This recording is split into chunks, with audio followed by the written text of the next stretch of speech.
Hey everyone, it's Stephanie again, and you're tuned into the review of Married at First Sight, Season 12, Episode 16. All right, before we get started, don't forget to click the subscribe button and the notification bell so you can be the first to find out when I post these videos. All right, let's just jump into it. We are one episode away from Decision Day. I'm just going to talk about the couples. That's what I've been doing these last few reviews. I don't feel the need to extend what is already long episodes, 2-hour episodes, and go over them again. If you're watching this review, more often than not, you've seen it. I know you guys, a lot of you guys don't even watch it anymore, but you'll get the gist. By now, you know what's happened. So let's just jump in with Briana and Vinny. Vinny is a problem, okay? And I still I like Vinny, okay? But he is a problem. The same thing that I was saying about him when I was talking about his attitude about the horse. Because I saw a lot of people get that. And then I saw a lot of people kind of jump to Vinny's defense. And he has the right to be uncomfortable. And he has the right to say how he feels. It's not that he doesn't have the right to do those things. It's that Vinny does not know how to communicate effectively. He does not know how to express his emotions in a way that doesn't sully the entire experience or control the experience. He takes up the room when he's feeling really negative or upset. It's really uncomfortable to watch Vinny be uncomfortable because he makes everyone uncomfortable. You really don't know that look in his eye. You really don't know what move is next. And it's not becoming of a mature man, and it's not becoming of a leader, because Vinny does have a machismo type of attitude, like he should lead, which is fine, but you can't be so up and down with your state of being and have your household be scared of how you're going to respond. And also, Vinny's too sensitive. I'm just going to throw it out there, Briana, when she was talking about him being unorganized, that wasn't a jab. That wasn't a personal jab at him. Raise your hand if you're a husband out here and your wife has told you you're unorganized. I'm pretty sure all of you guys have your hands up. So it's I don't understand why he got so upset about that. That is reflective of his need for perfection, and it's unattainable. He can't be in the moment and see the positive of things, or he can't even take accountability. You might be unorganized. Okay, move on. That might be an area where she is better than you at.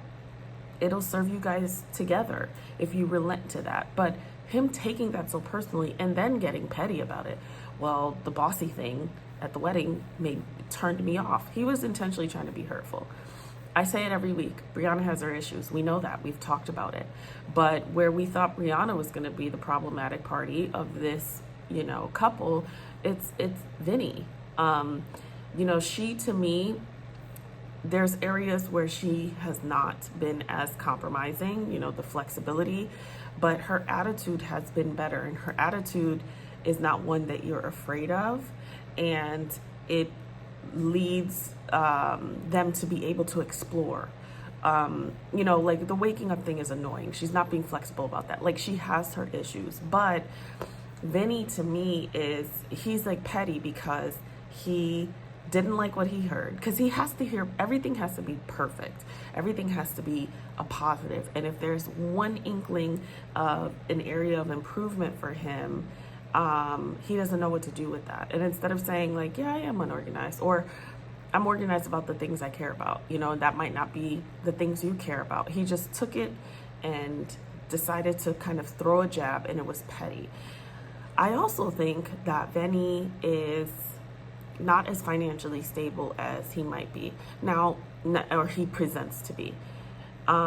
This is something that I literally, as I was just watching, I just kind of made up. I don't know that it's true, but what I get from him is that here he is, starting this new business, coming from a different space than she is, having been with someone who was similar to her in character, and it didn't really work out. He clearly struggles with speaking up for himself until he gets upset about it. Um, and she comes from this place where she has a voice, she desires a certain lifestyle, she does really well for herself. And in Atlanta, I mean, it's like the $1,000 millionaire there. Like, things are very cost affordable there, so you can really live well. And she has a very significant career. So I think he's really struggling with that, and I think part of the insecurity is rooted in really not being able to provide, maybe.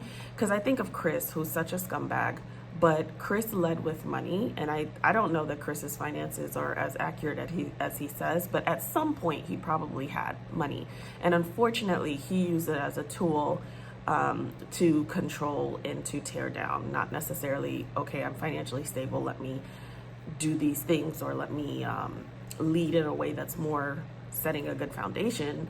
But I feel like if Vinny was in Brianna's shoes in terms of more set in his career, I would think that a lot of these little things wouldn't necessarily go away, but everything wouldn't be a thing. That's just the vibe that I got when I was watching him. So, I think they'll still stay together. There's a lot to learn here. Just like on the flip side with Brianna, this is who I am. So everybody goes into a marriage saying, yeah, of course things change, but everybody also says, don't change me. Don't expect me to change. This is who I am. You know who you're marrying. Where the reality is you do change. You evolve. Marriage is a mirror. I say it like every week. And so there are certain things that you only see when you are married. And it only presents itself to you when you are married. And so you learn to evolve, because you learn that just because this is who I am doesn't necessarily mean that it's a good quality to keep. And most friendships and family relationships, you could say love it or leave it, and they'll love it because, whatever. But like when you're married, people can leave it. And so there's more of a desire to really hone in on some of these negative characteristics and make a shift. So she doesn't know that she will need to learn how to balance that. And it'll be a struggle for her because in her career, it serves her. So she is going to be every day in an environment that supports that characteristic. But at home, it's more of a character defect because it doesn't work everywhere. And our negative characteristics serve us just like our positive ones do. So she's just going to have to learn how to balance. She's going to have to learn that, okay, when I go out and I'm managing these projects and I'm in a male-dominated industry, I need to say what I need to say, and it is going to be what it is going to be. And I totally get that.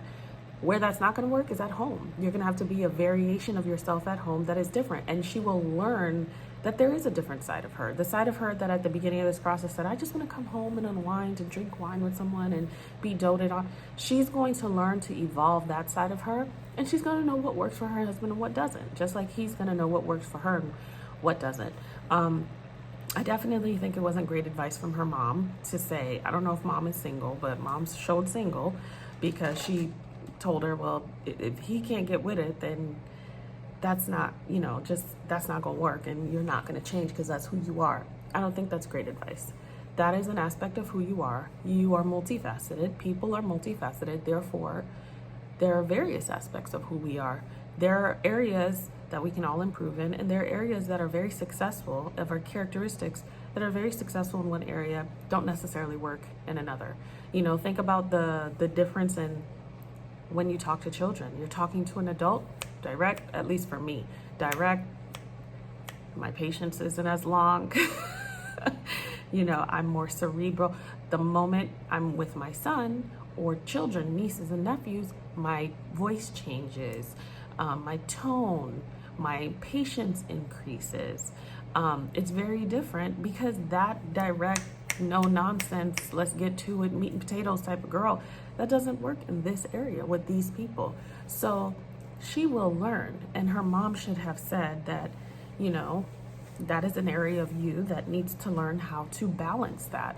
Not if he can't accept that, then that's not going to work, because that's advice to stay single instead of pushing her to make some changes that she probably needs to make, because it isn't cute to always be bossy and this is my way. Like, it's not your way or the highway, So that's my 2 cents on Brianna and Vinny. They'll stay together though. Next, we have Eric and Virginia. So, I don't know. I felt like Virginia really was souring every sweet moment that could have been this week when they had their dinner and Eric got emotional. And you know, Eric is traumatized by all his past relationships. He got emotional, and that was the time to just kind of like be in that moment, or maybe to say how much she cares about him, because she does. But she kind of cut it short. Like she kind of, yeah, but. And there was like a lot of yeah, buts in their dialogue. And I get that Virginia doesn't trust him all the way. I get that he can be controlling. But Virginia has this, and Virginia should have never been chosen. And she definitely should have never been put with Eric. But there's this constant, everyone comes before Eric. And yes, you've only known him for 5 minutes. So I get it that he's not naturally going to automatically be your like ace. But just in who he is, just off of the strength of who he is and who you call him, like he definitely should be higher than the dogs and the cats and the doorknobs and your water bottle. Like everything comes before Eric. She's showing her apprehension even more. And whether she has good reason for it or not, and I think we can go round and round about whether she does or not, to the extent that she does or not, you're here and you're doing this experiment and you're saying that you want this to work out. So her apprehension and her lackluster attitude this week, I wasn't here for it, because she has issues too. She's not that great. I mean, they both have their issues and we know that, but I feel like Eric was really trying to stay in the positive. And we already know that they sweep their issues under the rug, but I think that there were some moments that she missed to connect and was hyper focused. And I think that's her anxiety also showing up in, but I don't know. And it's like getting closer to D-Day. So it's showing, but I think she missed what could be. She finally relented and said, I know I'm gonna have to live in the condo. Okay, like, be a grown-up about it. And I like that he said, I'm going to do whatever it takes to get out of there. I think they should put a target date, you know, as controllable as possible. It is a seller's market though right now in real life. So let's put a target date and let's really be intentional about getting into a space that is our own. And let's really, like, they really need like continual couples therapy to really navigate some of these things. I think that Virginia's a wild child, and she's gonna, and I do mean child, she's going to really struggle with settling into just something more consistent and not so all over the place. And, you know, in some areas, I don't think he's asking for much, you know. I think he's asking for like just basic stuff that I don't think she's ready to give. So we shall see. With Eric and Virginia, I do think they'll stay together for decision day. I don't necessarily know how much longer they'll be together after that. Next, we have Haley and Jacob. Haley and Jacob, you know, I'm not going to waste too much time on them. It was interesting that they came out the next morning after hanging out and said, last night was great, you know, but then there was nothing else that happened. They stayed up late. I was like, okay, what does that mean? And we're still playing this game like we don't know that they're both going to say no for decision day. It's like, well, I'm just going to keep on trying. You know, they said last night was great, and that awkward, I don't know if anybody else picked up on it, but the really awkward scene of them playing with the dogs for like a long time rather than like embracing each other and then leaving, which we knew wasn't going to happen, but like, it's like, let's scan on her playing with the dogs, and it's like that's their connection, the dogs. It's just Haley and Jacob. I don't know. You know, even the conversation, they don't communicate well either.